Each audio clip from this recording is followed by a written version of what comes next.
শুভেচ্ছা,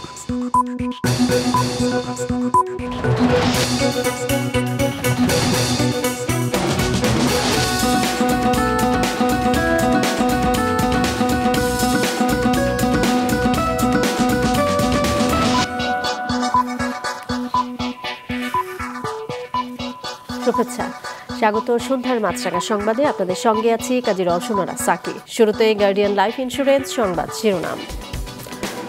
গণতন্ত্রকে ব্যাহত করতে বহু ষড়যন্ত্র চলছে বলে ফের অভিযোগ করেছেন বিএনপির ভারপ্রাপ্ত চেয়ারম্যান তারেক রহমান। রাজধানীতে দলের দেশ গড়ার পরিকল্পনা কর্মসূচিতে ভার্চুয়ালি যোগ দিয়ে তিনি আরও বলেন, নির্বাচিত সরকারই পারে জবাবদিহিতা নিশ্চিত করতে।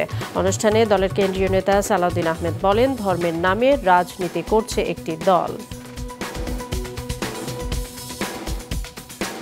নির্ধারিত সময়ে নির্বাচন না হলে দেশ গভীর সংকটে পড়বে বলে মন্তব্য করেছেন জামায়াতের আমির ডাক্তার শফিকুর রহমান। সকালে ইউরোপের কয়েকটি দেশের রাষ্ট্রদূতদের সাথে বৈঠক শেষে তিনি একথা বলেন। এদিকে দলটির সেক্রেটারি জেনারেল বলেছেন, নির্বাচন পেছানোর কোনো আশঙ্কা নেই, তবে এখনও ভোটের লেভেল প্লেইং ফিল্ড তৈরি হয়নি বলে অভিযোগ করেন তিনি। নির্বাচনকে সামনে রেখে গতকালের পর আজ আরও একটি রাজনৈতিক জোট গঠনের ঘোষণা এসেছে। জাতীয় পার্টির একাংশের নেতা ব্যারিস্টার আনিসুল ইসলাম মাহমুদের নেতৃত্বে গঠিত জাতীয় গণতান্ত্রিক ফ্রন্ট নামের এই জোটে রয়েছে 18টি দল। আইনশৃঙ্খলা পরিস্থিতির উন্নতি এবং সরকারকে নিরপেক্ষ থাকার দাবি জানিয়েছেন জোটের নেতারা। শুনছিলেন শিরোনাম, এবারে বিস্তারিত। বিএনপির ভারপ্রাপ্ত চেয়ারম্যান তারেক রহমান বলেছেন, দেশ অস্বাভাবিকভাবে চলছে। স্বাভাবিক অবস্থা ফেরাতে ও জবাবদিহিতা নিশ্চিত করতে প্রয়োজন নির্বাচিত সরকার, কিন্তু এই প্রক্রিয়ার বিরুদ্ধে নানা ষড়যন্ত্র চলছে।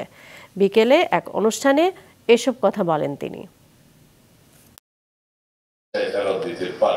রাজধানীর খামারবাড়ি কৃষিবিদ ইনস্টিটিউশনে সকালে দ্বিতীয় দিনের মতো শুরু হয় বিএনপি আয়োজিত দেশ গড়ার পরিকল্পনা কর্মসূচি, যেখানে অংশ নেন ছাত্র দলের নেতাকর্মীরা।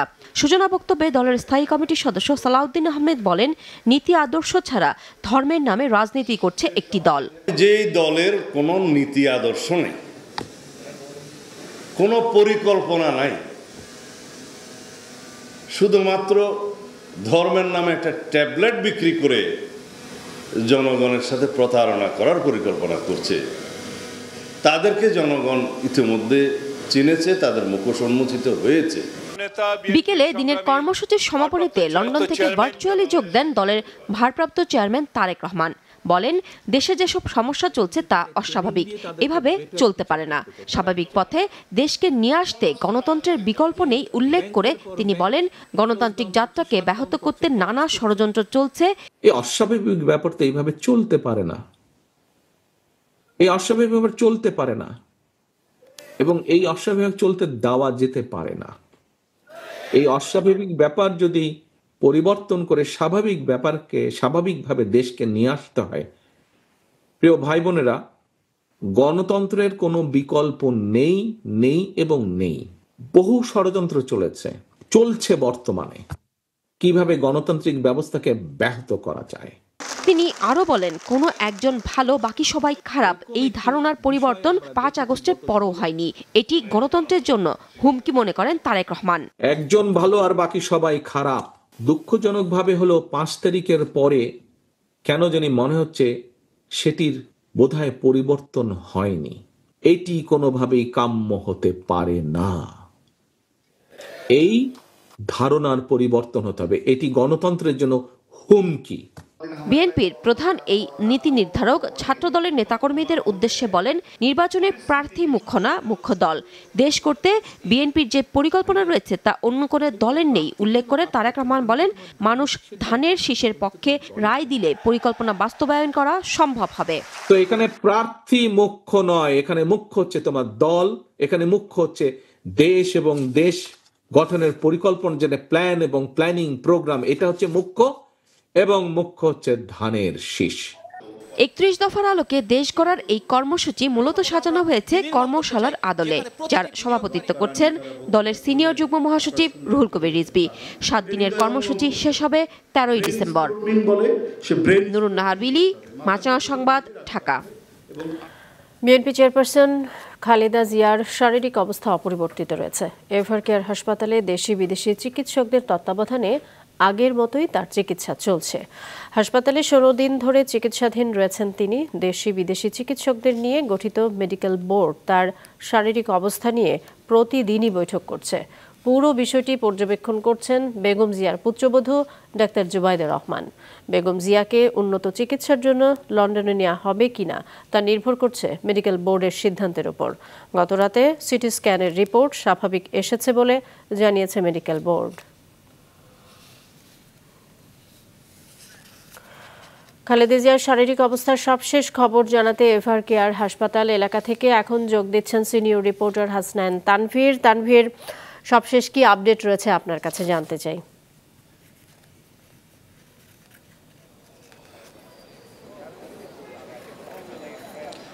সাকি, বিএনপি চেয়ারপারসনের শারীরিক অবস্থা নিয়ে কিন্তু দীর্ঘ সময় ধরে অফিসিয়ালি কোনো আপডেট জানানো হচ্ছে না। গত পরশুদিন মেডিকেল বোর্ডের সদস্য এবং দলের স্থায়ী কমিটির সদস্য ডাক্তার AZM জাহিদ হোসেন তিনি এখানে একটি ব্রিফ করেছিলেন। তিনি তখন জানিয়েছিলেন যে বিএনপি চেয়ারপারসনের শারীরিক অবস্থা স্থিতিশীল রয়েছে, তবে তিনি লন্ডনে উন্নত চিকিৎসার জন্য যাওয়ার জন্য উপযোগী নন এবং সেই অবস্থায় তিনি তার শারীরিক অবস্থা নেই এমনটি জানিয়েছিলেন গত পরশু। তবে এর মধ্যে কিন্তু আর দলের পক্ষ থেকে এবং মেডিকেল বোর্ডের পক্ষ থেকে কিন্তু কোনো আপডেট জানানো হয়নি। তবে আমরা বিভিন্ন সূত্রে জানতে পেরেছি যে গতকাল তার সিটি স্ক্যান হয়েছে, সেটি তার রিপোর্ট ভালো এসেছে। এরপরে আজও কয়েকটি পরীক্ষা নিরীক্ষা করা হয়েছে এবং তিনি ভালো আছেন এমনটি আমরা জানতে পেরেছি, মানে স্থিতিশীল অবস্থায় আছেন। তিনি যে অবস্থায় ছিলেন তার চেয়ে তার অবস্থা অবনতি হয়নি, তিনি স্থিতিশীল অবস্থায় আছেন এবং এই কারণেই ডাক্তাররা আশাবাদী এমনটি জেনেছি আমরা বিভিন্ন সূত্র থেকে। আর বিএনপি চেয়ারপারসনের শারীরিক অবস্থার খোঁজ খবর নিতে কিন্তু আজও এসেছেন তার বড় পুত্রবধূ ডাক্তার জুবাইদা রহমান। তিনি নিয়মিতই আসছেন।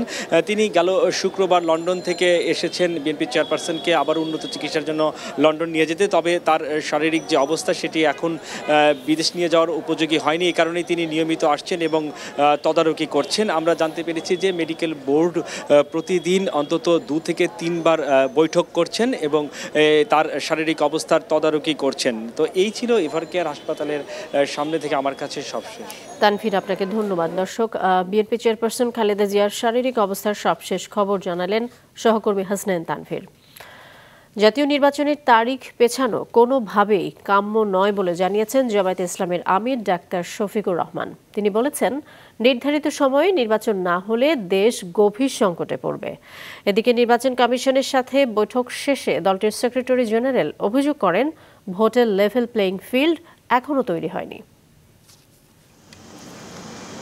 সকাল 11টার কিছু আগে জামাতের আমির ডক্টর শফিকুর রহমানের নেতৃত্বে একটি প্রতিনিধি দল গুলশানে ইউরোপীয় ইউনিয়নভুক্ত বিভিন্ন দেশের রাষ্ট্রদূতদের সাথে সাক্ষাৎ করেন। 1.5 ঘন্টার বৈঠকে নির্বাচন সহ নানা বিষয় নিয়ে আলোচনা হয়। জামাতের পক্ষ থেকে একই দিনে জাতীয় নির্বাচন ও গণভোটের বিরোধিতা করা হয়। ক্ষমতায় গেলে জাতীয় সরকার গঠনের কথা জানান নেতারা।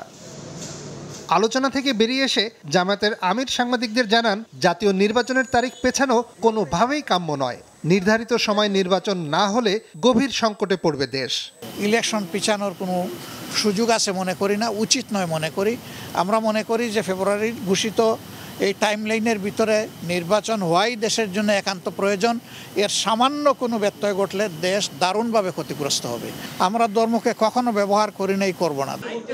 এর আগে সকালে আগারগাঁওয়ের নির্বাচন ভবনে সিইসি সহ অপর নির্বাচন কমিশনারদের সাথে বৈঠক করে দলের সেক্রেটারি জেনারেলের নেতৃত্বে 6 সদস্যের প্রতিনিধি দল। বৈঠক শেষে মিয়া গোলাম পরোয়ার বলেন, নির্বাচন পেছানোর কোনো আশঙ্কা নেই, তবে ভোটের লেভেল প্লেইং ফিল্ড এখনও তৈরি হয়নি। আইন শৃঙ্খলার যে মাঝে মাঝে গুরুতর অবনতি আমরা দেখছি, একটা দলের সবার উপরে অন্য দলের হামলা, নির্বাচনের লেভেল প্লেইং ফিল্ড সম্পর্কে নিশ্চিত করতে পারেননি এবং পারেননি যে বিদ্যমান প্রশাসনিক অবস্থার কিছু তথ্য প্রমাণ স্পেসিফিক আমরা ওনাদের সামনে তুলে ধরে বলেছি যে এই অবস্থা থাকলে এটাকে আমরা লেভেল প্লেইং ফিল্ড হিসেবে গ্রহণ করব না। এদিকে বিকেলে ইসি সচিব জানিয়েছেন, নির্বাচনের তফসিল নিয়ে প্রধান নির্বাচন কমিশনার জাতির উদ্দেশ্যে যে ভাষণ দিবেন তার রেকর্ড হবে 10 ডিসেম্বর। মাননীয় প্রধান নির্বাচন কমিশনার স্যার বাংলাদেশ টেলিভিশন এবং বাংলাদেশ বেতারে একটা ভাষণ রেকর্ড করবেন। এখন রেকর্ডের বিষয়বস্তুটা এবং সময়টা এটা স্যার নির্ধারণ করবেন। ভাষণ রেকর্ডের আগে রাষ্ট্রপতির সঙ্গে কমিশনের সদস্যদের নিয়ে সাক্ষাৎ করবেন প্রধান নির্বাচন কমিশনার। ধন্যবাদ। নিয়াজ মোরশেদ, মাছরাঙা সংবাদ, ঢাকা। আবারও আমন্ত্রণ সন্ধ্যার মাছরাঙা সংবাদে। জাতীয় পার্টির একাংশের নেতা ব্যারিস্টার আনিসুল ইসলাম মাহমুদের নেতৃত্বে 18টি দল নিয়ে জাতীয় গণতান্ত্রিক ফ্রন্ট নামে নতুন রাজনৈতিক জোট আত্মপ্রকাশ করেছে আজ। ত্রয়োদশ জাতীয় সংসদ নির্বাচনের আগে 18টি রাজনৈতিক দল নিয়ে জাতীয় গণতান্ত্রিক ফ্রন্ট নামে নতুন জোটের আত্মপ্রকাশ ঘটল। জাতীয় পার্টির একাংশের নেতা আনিসুল ইসলাম মাহমুদ ও আনোয়ার হোসেন মঞ্জুর নেতৃত্বে এতে বাংলাদেশ মুসলিম লীগ, তৃণমূল, বিএনপি সহ 6টি নিবন্ধিত রাজনৈতিক দল রয়েছে। 6টা নিবন্ধিত রাজনৈতিক দল আর 12টা যারা নিবন্ধন নেই। দুপুরে সংবাদ সম্মেলনে নতুন জোটের ঘোষণা দিয়ে নেতারা জানান আসন্ন নির্বাচনে তারা অংশ নিতে আগ্রহী। অভিযোগ করেন নির্বাচন কমিশন বৈষম্যমূলক আচরণ করছে। বর্তমানে যে পরিস্থিতি এর পরিবর্তন না হলে দেশে মব কালচারের নির্বাচন হবে, যা গ্রহণযোগ্য নয়। নির্বাচনকে সামনে রেখে আমরা জোটটা করেছি, তবে এটা নির্বাচনের জোট নয়, এটি একটি রাজনৈতিক জোট। মব কালচার বন্ধ হয়, আমি তো এটা দেখতে পাচ্ছি।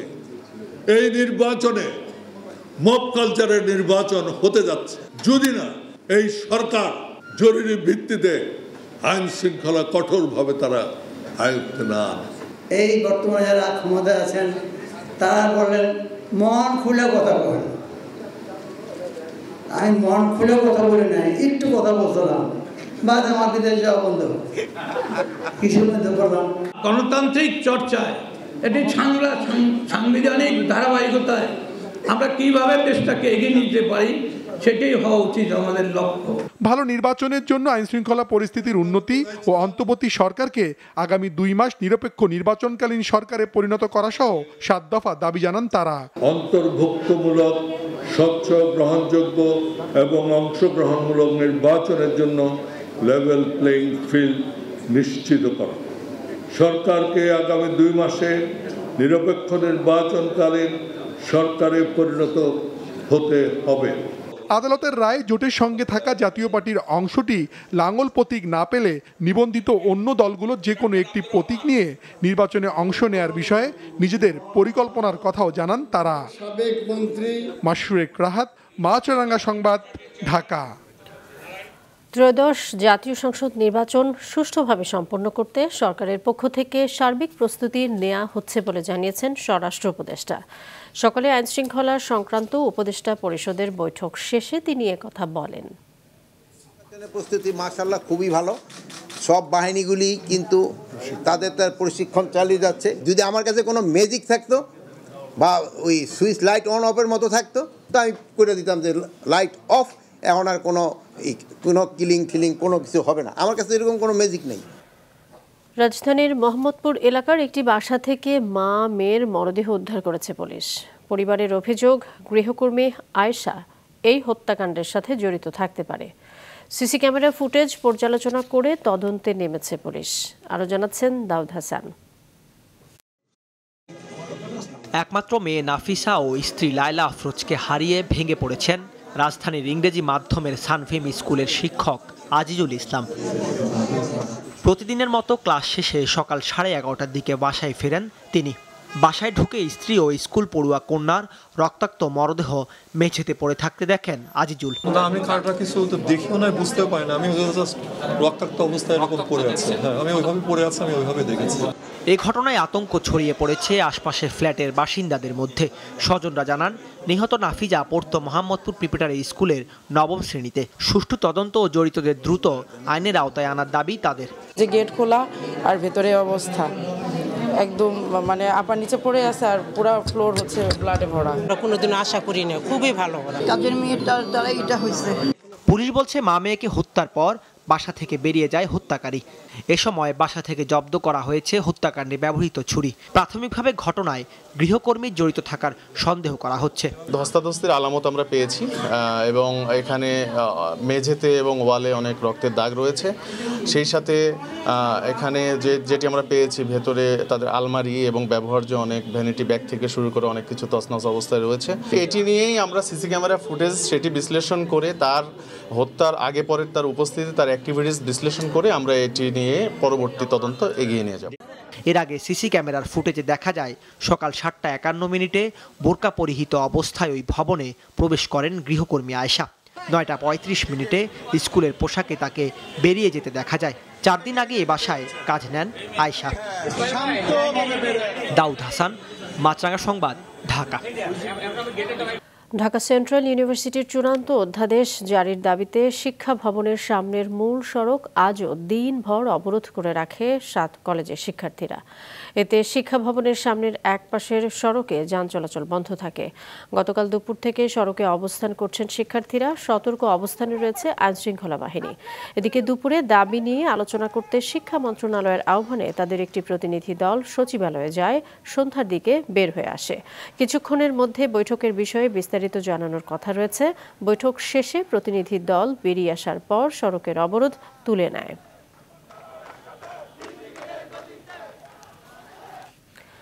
কক্সবাজারে অনুষ্ঠিত হয়েছে ইউনাইটেড আই গ্যাস এলপিজি লিমিটেডের বিজনেস পার্টনার মিট। স্থানীয় একটি হোটেলে 3 দিন ব্যাপী অনুষ্ঠানে অংশ নেন বিভিন্ন অঞ্চলের ডিস্ট্রিবিউটররা। উপস্থিত ছিলেন ইউনাইটেড আই গ্যাস এলপিজি লিমিটেডের সিইও হারুন ওরতাজ এবং সিএফও ওসমান চেলিক সহ প্রতিষ্ঠানের ঊর্ধ্বতন কর্মকর্তারা। অনুষ্ঠানে বিভিন্ন ক্যাটাগরিতে অবদানের জন্য 43 ডিস্ট্রিবিউটরকে সম্মাননা দেওয়া হয়। এছাড়া 2 নারী উদ্যোক্তাকে দেওয়া হয় উইমেন এলপিজি এন্টারপ্রেনারশিপ অ্যাওয়ার্ড। আন্তর্জাতিক প্রসঙ্গ, থাই কম্বোডিয়া সীমান্তে ফের উত্তেজনা দেখা দিয়েছে। নতুন করে শুরু হওয়া সংঘর্ষে এক থাই সেনা সদস্য নিহত ও 8 সেনা আহত হওয়ার জবাবে সীমান্তে বিমান হামলা শুরু করেছে থাইল্যান্ড। এদিকে থাইল্যান্ডের হামলায় 4 বেসামরিক নাগরিক নিহত ও বেশ কয়েকজন আহত হয়েছেন বলে জানিয়েছে কম্বোডিয়া সরকার। 2 দেশই একে অপরের বিরুদ্ধে যুদ্ধবিরতি লঙ্ঘনের অভিযোগ তুলেছে। সীমান্ত এলাকা থেকে ঘর বাড়ি ছেড়ে পালাতে শুরু করেছে মানুষ।